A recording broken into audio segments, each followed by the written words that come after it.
when you're a quarterback, part of it is a willingness to sacrifice, right? No doubt. And I don't want to take money out of a pocket, but I said we have a clear, defining truth in the NFL. Top 5 or 6 quarterback cap hit, you're not winning, you're not getting a conference championship. So he said, what about Hurts and what about Burrow? And my takeaway is, I love them both, but I would, in both instances, I would take less so I could keep Jason Kelce. 100%. So you believe. But the player has to believe in that. And then you also have to look at, like, where's the trajectory of their career? I think there's other factors, like how long am I going to do this? How long am I going to be at the top of my game? Have I had that big payday where a team backs up the Brinks truck and gives you everything, and you walk out of there with a wheelbarrow full of money? That's, a dream, but part of that dream to make money and do the marketing stuff and, be the face of the franchise and all those other things that also make you money is winning football games. Right. Right. So as long as that's your sole focus and then the money stuff happens, and I think Hurts and Burrow are in a unique position where both of them are that kind of person. Look at Mahomes. In a few years, he's going to be grossly, drastically underpaid. That's right. Compared to the rest of the field. And there's going to be younger guys who have had maybe 1 or 2 really good seasons, maybe not a Super Bowl ring, maybe not an MVP, but they're getting paid $10 to $15 million more than him, which sounds just crazy. But Brady did it for years. He was really the one to set the blueprint for that, saying, hey, dude, take a couple extra, get me some wideouts, get me some ballers on defense that are going to give me the football back and give me more possessions, more shots on target, more attempts, and let's go handle this thing. And that's really the mentality. And credit to Tom for setting that bar. So I believe it was harder to do that years ago, but 2 reasons it's easier. One, star quarterbacks now have never been more popular in our sports. They're royalty. No doubt. Basketball stars and quarterbacks are royalty. They now make 7 figures on social. Football players, I read something, Mahomes had 32 endorsements. I can remember Donovan McNabb getting a Campbell Chunky Soup ad. Oh, that was good with his mom. Yes. Yeah, those are awesome. It was the only one out there. I didn't see a bunch. So it's like there is so much, and I've said this about, I love Steph Curry, but if you can get Wiggins, take less. No doubt. There's shoe deals. It's real. But there's just not enough space, right? There's one football to go around. There's only so much money to go around. Like, guys, this is where we're at.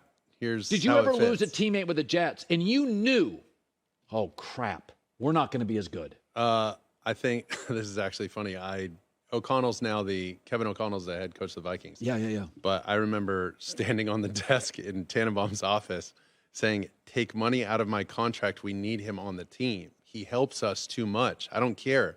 Smart. So my agent's like, what the hell are you doing negotiating a contract? Yeah. I said, dude, we need it. We'll figure it out. Move the money around. I don't care. Defer payment, whatever. Just figure it out.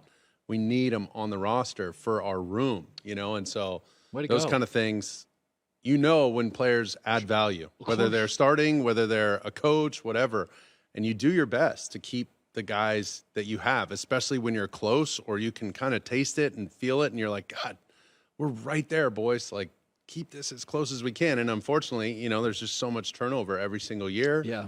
But you see teams that keep it consistent. Look at the Chiefs, look at the Eagles the last year or so. Like, they're a tough group and they keep coming back. And you got to keep the nucleus and those important pieces. Try not to lose them all right away. What will you,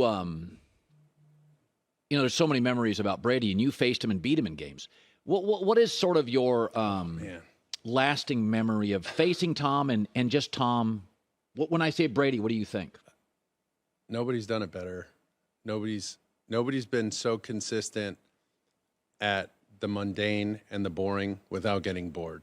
Nobody's been so, in some ways, maniacal about it. And he is this relentless competitor. He is, I've said that I don't think you ever rise to the occasion. I don't think you're suddenly bigger, stronger, faster, suddenly smarter, more accurate, or anything in these big moments. You sink to the level of your training, and you could tell what his training was. Wow. And that's like a military thing. Like, you don't just suddenly know how to handle all these crazy situations. You just go back to what you know and who you are and how hard you've worked, and it will show up. And I mean, the footwork stuff, the working out in your pads in the offseason, throwing in your pads in the offseason, like until like random videos came out of that, like nobody ever did that. Nobody that I knew did that. I didn't. And you think about it, you're like, well, yeah, why aren't we doing that? Why I throw with my pads on Sunday. I need to throw with my pads on. Sure, you could play 7 on and do stuff to get through reads and learn a playbook and all that and get time on task. But if you're really working your mechanics and working your arm strength and, your biomechanics of a thrower, you got to do what he does. And it's so incredible to see his dedication to that. And his, he had to get bored at times, sure, but he still went through his same routine. The sacrifice, you talk about sacrificing money to get players on the team in your contract. Talk about the sacrifices he's made diet-wise. How about, sacrifices he's made with, his social life, his family life, things that have, he's kind of put to the side and then boom, laser focus on this thing for 23 years. Hell yeah, he's the best. And that's part of it, is the way he approached it. And, we'll try and take it easy on him here at Fox and not haze him too bad when he gets in. Did he ever say anything to you when you go to Foxborough? Did he kind of try to intimidate you along? No, he didn't have to do much. And that was kind of the thing. Like, he didn't really say much. He wasn't like a trash talker or anything. I told you about how he wore out referees and stuff. I think that's the funniest thing ever, but that's just how competitive he is. But I think the mystique and mystery around him before like the whole TB12 thing launched, before he started, sharing information about his diet, his workout routine, the pliability stuff that he does with his trainer and all that. Before that, like, you didn't know what the guy did in the offseason. You just know he came back and he was like this monster, just like this machine. Right. And all he did was torch defenses, just carve them up. And so that kind of like mystique, like he worked out right here at UCLA, but you could like never see it. Yeah. You never knew. Right. Nobody got the invite other than people that were on the team. He didn't give away anything. And, a lot like Kobe, a lot like Michael Jordan, until later in their career when they put their arm around another guy and, help guys in the offseason start to give away secrets. They write a book, they do this, whatever.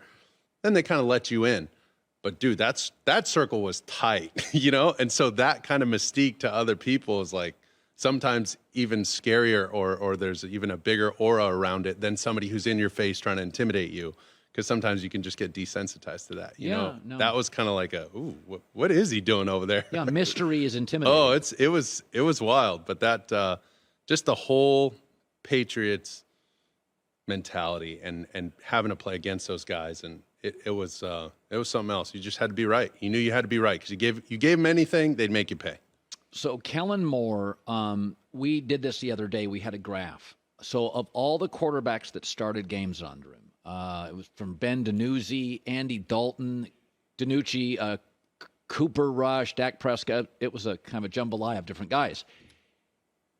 With Kellen Moore as the coordinator, they were like second in points, second in yards per drive, all these stats.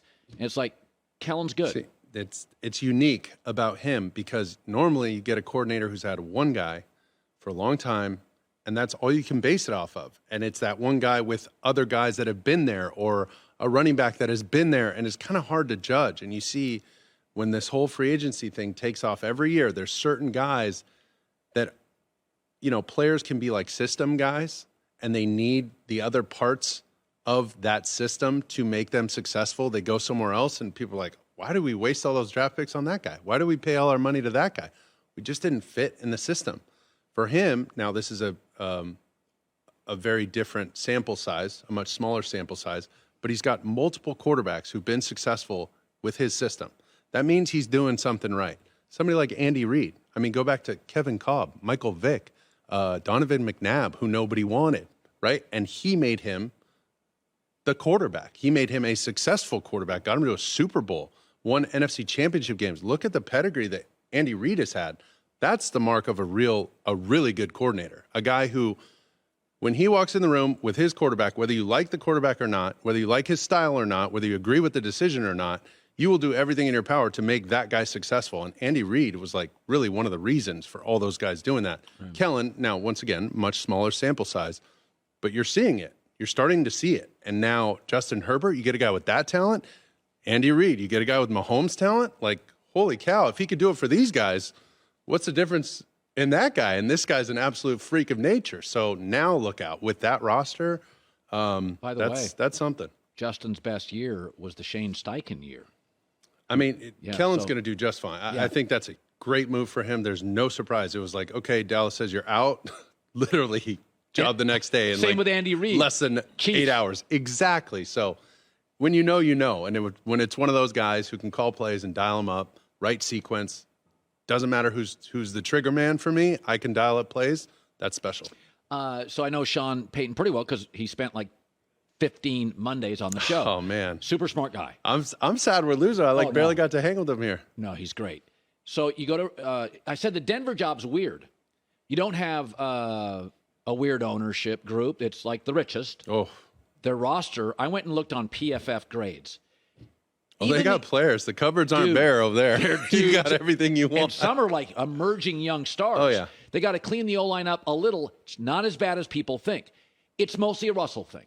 Let's get this right. So Russell, you were mobile, but Russell is hypermobile. Oh, he can move way better than But does that make it harder? Because from Breeze to really a guy that plays basketball on grass at his best. No, I think what's great for Russell is he's been able to extend plays, and that's been really his mojo, his it factor, his something, right? When things break down, boom, the guy's nails. Now, when you've dialed up a great play action or something's open, one or two is open, the guy's generally going to hit it. Like he did it his whole career in Seattle. They had a great run game. The play action stuff, he was nails. But his special thing, his X factor, was extending plays and making you pay when he's on the run. He makes somebody look silly, breaks an ankle, and then boom, throws a ball right behind your head. Sean Payton is one of the best pocket passing coaches. You count those, he's top 10 easily, right? Like he can get guys to complete balls from the pocket. Guys that are 6 foot, 6'1", Drew Brees. Now, is Russell Wilson the processor of Drew Brees? I don't know. Sean will know. But he's going to get the best out of him from the pocket. It's not just going to be, a completely different, hey, run around and find somebody open, street ball, go next to the blue Cadillac and turn around. I think there's going to be a real process here. And if anything, this will be the best type of development for Russ because that's never been his strong suit. He's never been an absolute killer from the pocket. He's now associated with and directly in communication with one of the best at getting the best out of pocket passers.